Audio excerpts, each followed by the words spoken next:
Halo semuanya, perkenalkan saya Diana Fajarwati, dosen Magister Manajemen Universitas Esa Unggul yang akan menjadi dosen bertugas untuk menyiapkan materi sekaligus video pengantar untuk 7 kali sesi pertemuan kita. Ini adalah rangkaian kuliah perilaku konsumen dan riset pemasaran. Untuk di paruh kedua ini kita akan fokus membahas tentang riset pemasaran.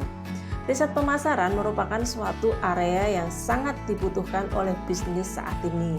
Kita tahu bisnis saat ini menghadapi suatu tantangan yang luar biasa, terutama marketing. Kenapa? Karena marketing saat ini menghadapi perubahan perilaku konsumen yang sangat cepat. Banyak hal, selera berubah, cara konsumsi media berubah, pembelinya berubah, bagaimana mengambil keputusan terhadap suatu pembelian berubah. Di sisi lain, pemasar juga menghadapi persaingan yang sangat tajam, gitu ya. Baik dia bersaing dengan perusahaan-perusahaan incumbent saat ini maupun perusahaan-perusahaan pendatang baru yang semakin banyak ada di pasar. Karena itu, peran dari riset pemasaran semakin strategis untuk membantu bisnis mengambil keputusan yang tepat. Saya adalah profesional di bidang riset pemasaran, sudah 15 tahun lebih saya di industri ini, sudah banyak menanganin proyek internasional maupun nasional dari banyak perusahaan dan dari beberapa topik, mulai dari product test, go to market strategy, pricing strategy, branding, dan lain-lain. Nanti saya akan membawa pengalaman-pengalaman itu di kelas. Jadi nanti kita akan lebih banyak bicara tentang practicality, bukan tentang theoretical, yang hopefully Anda bisa nanti terapkan di pekerjaan Anda, baik Anda yang bekerja sebagai marketer di perusahaan maupun Anda yang merencanakan atau saat ini sudah menjadi entrepreneur.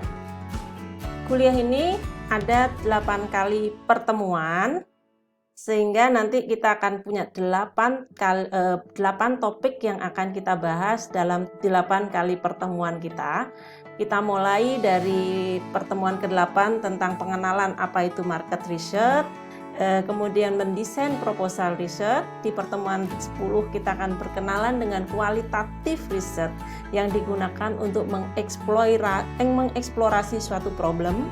Dan pertemuan 11, 12, 13 ini pada dasarnya adalah tentang kuantitatif yang banyak sekali digunakan di market research saat ini. Jadi kita akan mulai dari bagaimana mendesain instrumennya, memilih samplingnya dan bagaimana model samplingnya, bagaimana mengorganisasi proses pengambilan data. Jadi ini bukan hanya sekedar mengambil data, tetapi juga bagaimana Anda mempersiapkan tim nanti yang akan bertugas di lapangan membantu Anda dalam mengambil data. Kemudian kita akan bicara tentang bagaimana memproses data sebelum kita melakukan suatu analisa. Di analisa data nanti Anda akan dikenalkan dengan beberapa tools yang digunakan untuk analisa. Misalkan ketika kita akan membuat suatu pengkelompokan konsumen, kita menggunakan jenis analisa apa? Analisa apa yang digunakan untuk mencari ranking gitu. Jadi beberapa tools analisa akan kita kenalkan. Nah, yang 14 ini adalah sesi yang sangat penting.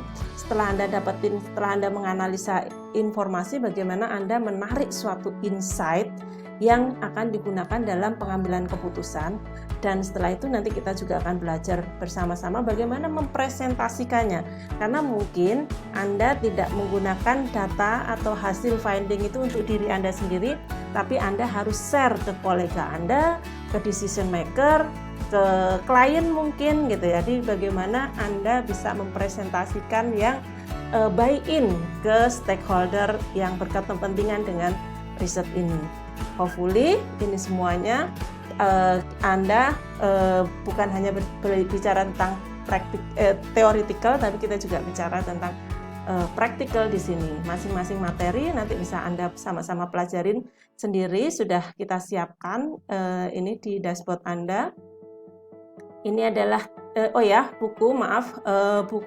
Kita menggunakan Malhotra. Saya sudah memberikan linknya juga di dashboard, silahkan di-download. Kemudian saya bersama dengan 2 tim dosen yang bertugas untuk mempersiapkan. Prof. Endang adalah sebagai dosen koordinator, sekaligus beliau mempersiapkan materi untuk di perilaku konsumen, dan ada Pak Dr. Ali Iqbal. Keduanya saya yakin Anda sudah ketemu di mata kuliah perilaku konsumen. Nanti sebagai tugasnya kita akan membuat suatu riset yang simple yang kita sebut sebagai UAI riset. Jadi kita akan menggunakan framework yang sudah Anda pelajarin di perilaku konsumen tentang UAI. UAI itu adalah Usage, Attitudes, Image, suatu riset yang banyak sekali dilakukan oleh perusahaan-perusahaan untuk digunakan dalam proses penyusunan strategi dan program pemasaran. Ya, jadi kita masih siapkan case-nya, dan hopefully dari belajar di studi ini nanti Anda juga bisa duplikasi yang disesuaikan dengan bisnis Anda bekerja saat ini. Oke, semoga kita bisa belajar bersama-sama di sini. Terima kasih.